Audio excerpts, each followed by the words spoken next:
All right, Anna, welcome to the Leaders Who Care series. Thank you for having me. I think you're going to prove the name right. I know you're going to prove the name right of the series for sure. You're going to lock it up, so to speak, for sure. It's great to see you. Best place to start, as always, is if you could briefly introduce yourself. Women are better at this than men. Men, I have to tell, I want to know about them and their family, where they're from originally, where they are now, stuff like that. And inevitably, they don't listen to me. They go right to what their title is or where they work. Hmm. That's not what I'm asking. I want to know where you're from originally, where you are now, type of thing. Maybe something you've never told anybody you want to reveal to the world now. That's always cool, if but not necessary. So please share. So yes, hi, thank you again for having me. So I'm Anna Reger. I'm from Houston, Texas. I'm a native Houstonian, born and raised. Grew up in the poor income side of Houston, Texas. Very hard family life. My father was blind. I'm the oldest of six, and I became mainly the caregiver for my family as my parents were trying to figure out finances, and we never really did have enough, right? And one thing I shared, maybe not shared publicly, when I was a kid, how you get those little scholastic things where you can buy books and all this. When I would always get them, and I would always circle, like all these books that I really or things that I wanted, and I never got them, right? We never could afford that. It was never an option. So that's what my life was like growing up, right? And so I always felt like I should be doing more. I could do more. I could do something different. I just never felt like that was the life I was supposed to be living.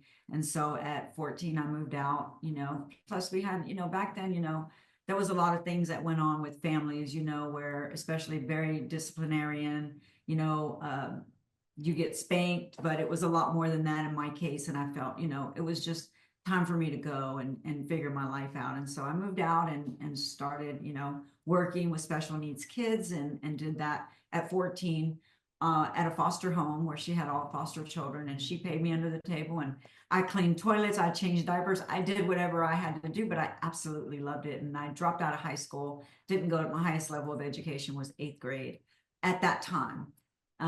Fast forward, I went back to school, got a bachelor's of science from University of Houston. I was going to be a nurse, and that didn't really work out. So took a minor in entrepreneurship and business, and oh my gosh, I loved it. In between there, my father passed away when I was in my 20s, right after I had a major car accident. And at 21, I was a passenger, and the designated driver really wasn't designated. And so I did not know that. And one of the people in the car passed away.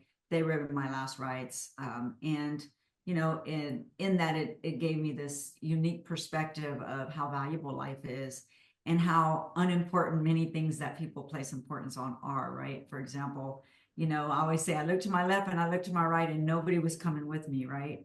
I looked down and well, they cut everything off of me and I was pretty much my birthday suit. So that's probably the way I was going to go. And it gave me this idea and realization at 21 years old that none of that stuff is as important as who you were and what you've done in your life. And so it instilled this humility and humbleness that I already had, but I also think the humility came from, I couldn't walk for months. I was like basically in a wheelchair after the accident because my liver was lacerated. It was just a whole hard thing. And then knowing that I'm here and somebody was not was really difficult, right?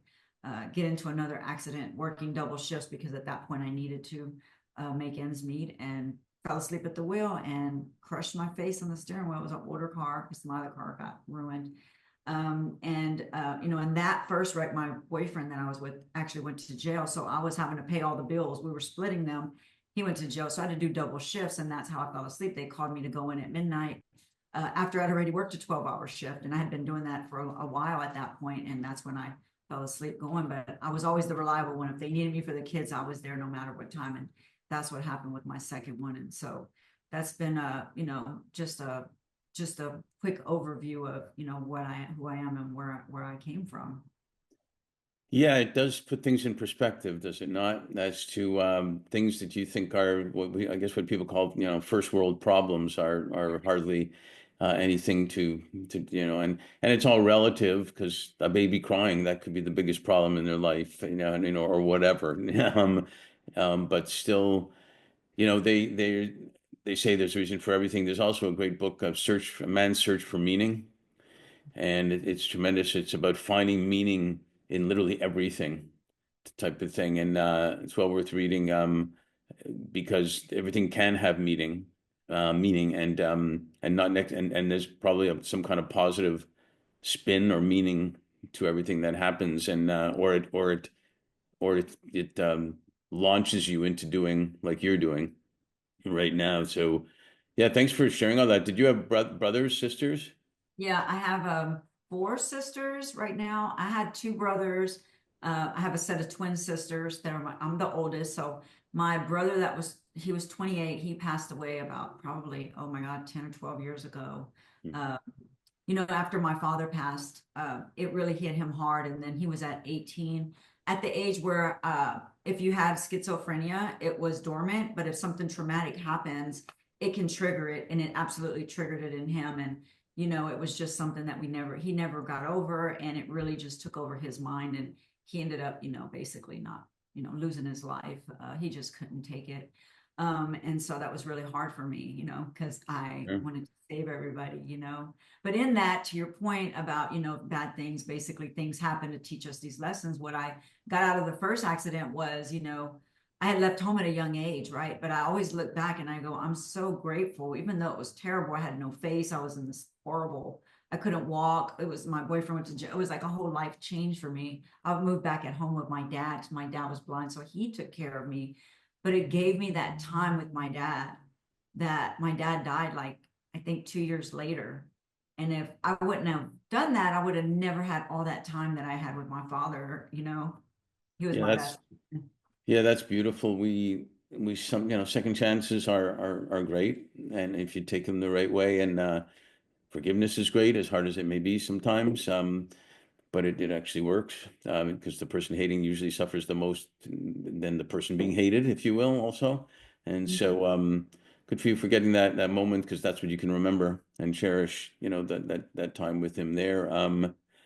Did you when you got your degrees in strategic communications and advertising and at the University of Minnesota, which I love, At Minnesota. University of Houston, I'm sorry. Oh, Houston. Did I say Minnesota? Okay.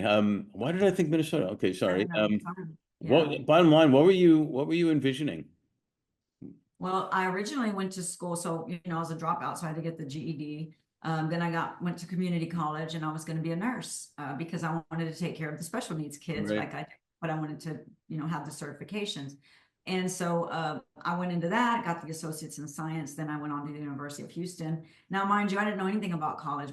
Nobody in my family had graduated college or gone off to college. My mom went back to school later, Hmm. but I didn't have that roadmap. So I just went, and then I said, I'm gonna do bachelor's of science in the University of Houston.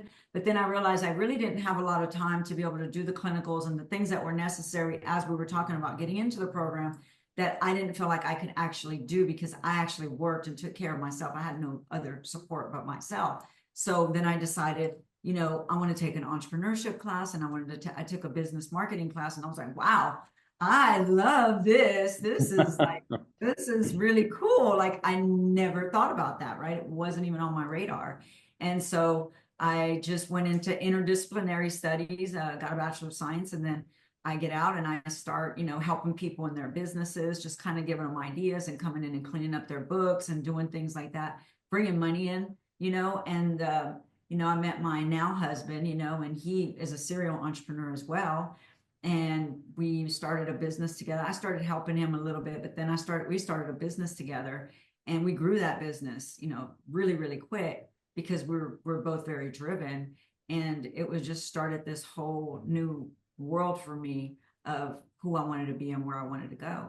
Yeah, and I wanted to ask you about that. We found that our firm on the premise or the foundation that leaders and their businesses can always do better when they're doing good at the same time.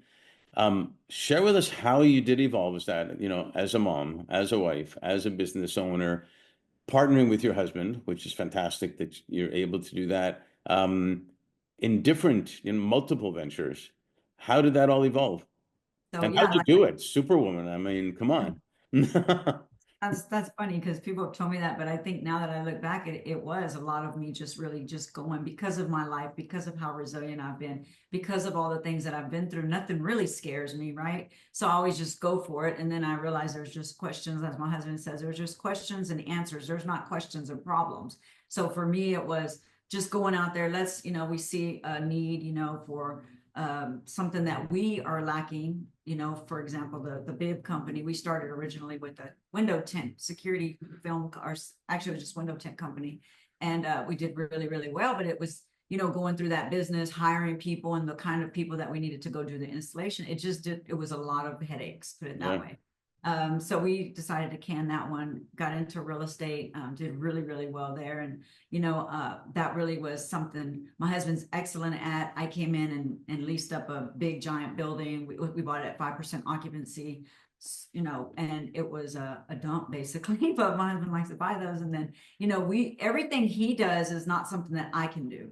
I'm not a visionary in that sense to go see a building and think, oh, it's a cream puff. I see it and I'm like, oh my God, I don't want to touch it. Right. He sees it. He sees this hearts in his eyes, I always say, and then he's got the vision in his head. But I can go in like in that case and fill the building up. Once he fixed it, I 5% occupancy. I kicked two other people out. And then I raised all the rents and we were the highest in the area, but I filled the building up in, I think, less than 18 months, 100% occupancy. And then shortly after, somebody came and needed to buy the building for a 1031. They had an exchange they had to do. So they made us an offer. We were like, okay, we're not married to this building. It's a business. And that was where I made my real first money, my real first, I love big. I love it. I always say teams win championships, and it's supposed to be, complementing each other. You don't have five goalies on the ice or the field. You're not going to win that way. So you need complementary skills. Share a little bit about some of your other ventures before we get Right, into right. Flip So Lok. I had my first daughter when I was older, right? Because I didn't have any other kids. I had step kids previously and now. But when my daughter was born, I was like, oh my gosh, we need to, how am I going to tell this person not to kiss her and like, I don't want to be rude, like everybody, right? Everybody wants to kiss your child. So then we made Don't Kiss the Baby. It's a bib company. We still have it. I still have product. I just haven't been focused on it because she's 13 now, right? So it was started initially, if you think about the full circle, right? I started it originally to keep her safe, to keep our kids safe, and all kids, right? Parents don't think about this thing.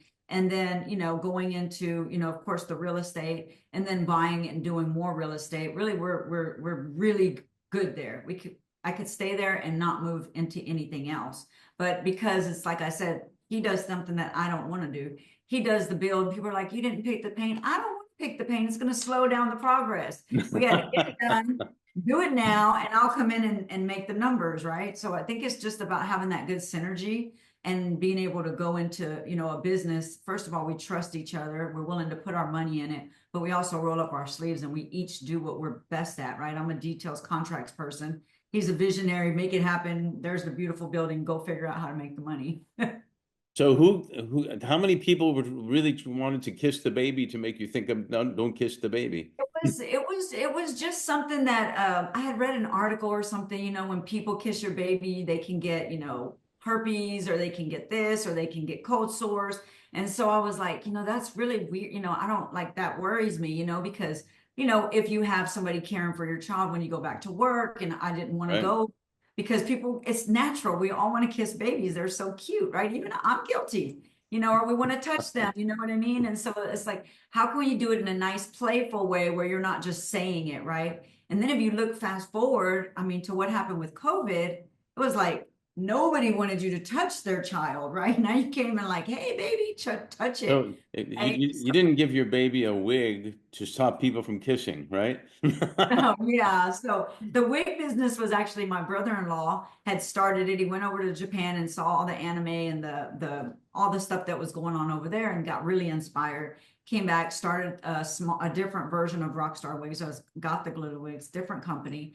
And he's just got this creative genius about him, right? But you have to continually, work. And so with that business, he was also a creative, my husband. And so we got together and we when we partnered all together, then we ended up in over 2,000 stores, which I negotiated those contracts with Party City, Adam and Eve, Cindy's, all over the world. We were in Australia, Mexico, all over Canada, big stores, Party Expert, like in Canada, Quebec. I mean, just everywhere, right? So that company gave me a lot of knowledge, as I move into this Okay. venture that now. And so it was something that, after COVID, it just kind of didn't, you had to keep reinventing and creating. And then with the COVID, it was actually just not good. And everybody was doing everything online more and more. So, and the passion wasn't there. I think he lost the passion for creating all the time because you have to stay on trend and it's a lot. I mean, we had like 1,600 SKUs at one point, Wow. Yeah. always changing and different. So it was just a lot. And I wasn't passionate about it, right? Intrinsically valuable to me is really what motivates me and gets me out of bed. Other than that, I'm not motivated. It's great money. I love money, but like I said, I don't want to be the richest person in the cemetery. I don't mind that, but what is the goal? What is the vision for your life, your quality of life? Because you never know what your news will be tomorrow, right? We Yeah, don't know. 100%. And you've got the life stories to prove that for sure. Before we get to, Flip Lok, which I love, talk a little bit about, our company was launched on International Women's Day 6 years ago because we were all about women leadership, women empowerment, et cetera, et cetera, and we still are. Describe your journey, as a woman. I mean, you've got an interesting journey anyway, but as a woman, negotiating contracts, maybe I've seen it a million times. You're in a meeting and you say something, then a guy says something and they hear the guy and they don't hear you. Right. All sorts of things. It's gotten a lot better, but it's still got a ways to go. Tell us how it felt for you. Well, I actually went into a oil company. We were at the time we were doing websites. We are building websites and selling them. And so my husband couldn't go, he got sick. So it was just me and my web developer went together, and it was a board, like you said, all men. I was the only woman in the room. And this other company really wasn't prepared. Everything was done. This guy had but they weren't really listening. And so the guy had asked me a few questions. I didn't know exactly the answer, but I copied the owner and everybody in the company when I responded back because he had asked me this question. I said, I'll get you those right when I leave here. So as soon as I left, I had all the answers, because we had a proprietary software, we had all this stuff, right? We had a whole coding company. And so after I sent the email, because the other guy his stuff was it was like, imagine this is what your website will look like. Imagine, that was exactly what it was. All his font and text was corpus luteum, right? All that filler stuff. All right. I had an actual working website. Like it was like, this is what it does. We can do the back end. It was all done. And so my presentation, and so a couple of the guys were like, wow, this is really good. I was like, there's nothing to imagine. This is what it is. Now we can change pictures and but this is how it will flow and function, right? And these are the drop down. Everything was on point, but it was really, frustrating that I had to, this guy was just throwing technical questions, on the back end, just stuff that you would not in a normal not know, right? And so I got all those answers, and everybody that was in the room, including them, I copied them on my answers and I responded to everybody in the room, and I got the contract. I'm sure. So Well, it's yes, difficult. having talked to a lot of women, you had to try harder a lot of times and show more, but you did it. And they could have said no, but they couldn't have said no, I'm sure, after all that. It's brilliant, and fortunately it's changing quite a bit, but still got a little bit of ways to go. I mean, it happens more than you think, but imagine, we'll go into the next company and we'll elaborate on that, going into that world, or even saying you're going to go into that world. I'm going to go into developing this particular product. And they're like, why? There's already, 100. It's like somebody saying, oh, there's already cars. Why are you making another one? Well, because there's Ford, there's Porsche, there's all these other car companies, right? So me, it's like, I never listen. So as a woman, you have to really, I think the most important thing for a woman in leadership or business, you have to be very confident in yourself. You have to really know your stuff, because like you said, you're going to get that one person that's going to try to heckle you or really just undermine you. So I always go in there and I look, who is the one? Oh, hi, nice to meet you. And I make that one right there is the one that I thank you for asking me that question. I'm glad you asked. Now this is what we do. And then I always am prepared for them, because otherwise you get thrown off your game, right? And I think for women, there could be a lot of men that I not to generalize, but most men don't get intimidated, right, by this kind of stuff. Most men are very confident and strong, and sometimes women, and more than men, undervalue what they bring to the table Yeah. because it's something innately, oh, I'm not an expert, I don't know. So they have this whole fear around, am I good enough? Well, Right. part of it is, sorry to interrupt, part of it is training and Right. society trained, what that to be. The girl has to be a nurse Right. or stay home or this or that, and don't be loud. And if you're too loud, you're angry. And if you're black, you're an angry black woman. That's even worse.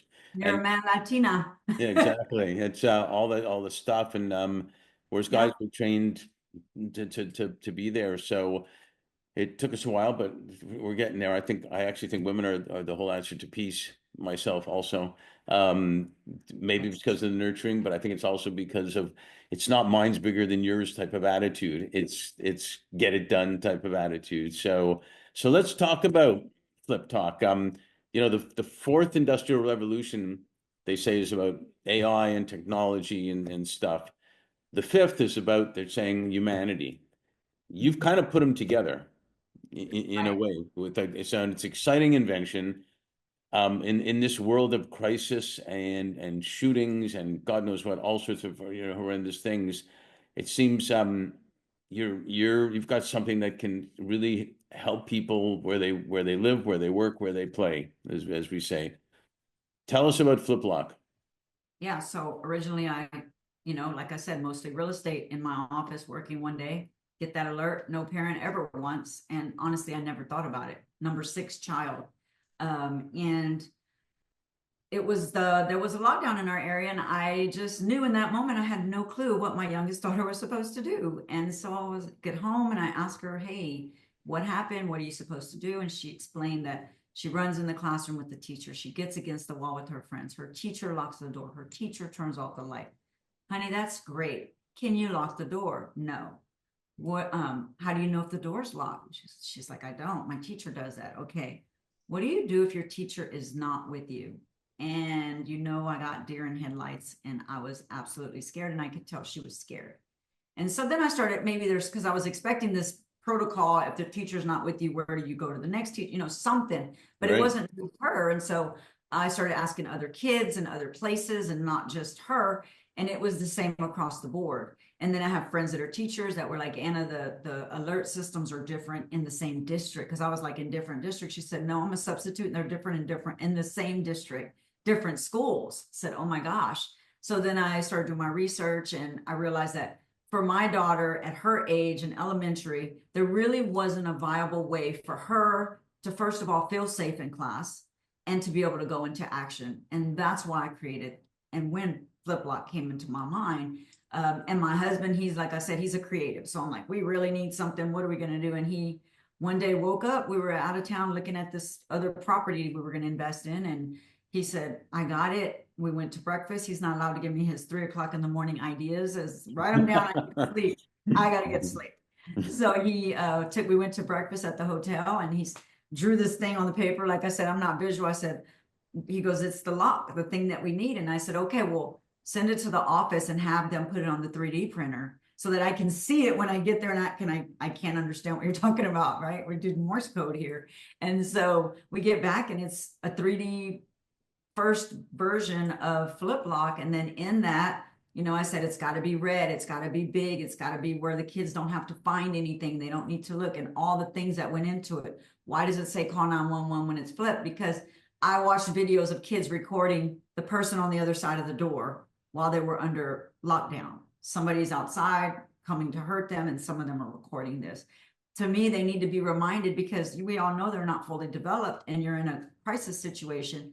Fight or flight kicks in, and for kids, it's get your phone out. And I mean, that's not going to help them. So that's why I made it say call 911. And then in that, going to present to, mostly security people, which that's a whole different crowd as a woman getting up in front of trying to Absolutely. talk about your solution and your safety, what you think, should be implemented. And that's a lot of pushback because we already have a system. We already have this. We already have all these things, right? And so I had to really, show them what our kids are experiencing. That's great. You have all these things, but if that one person that is supposed to lock the classroom is not there, or there's another thing called fight or flight, does not move because they're actually scared. They're not trained military. Yeah. They freeze. Now all of our children are in the back of a classroom dependent on this person. Can you imagine the level of stress that is on a teacher, on one person in a classroom to protect these kids? That's a lot of responsibility.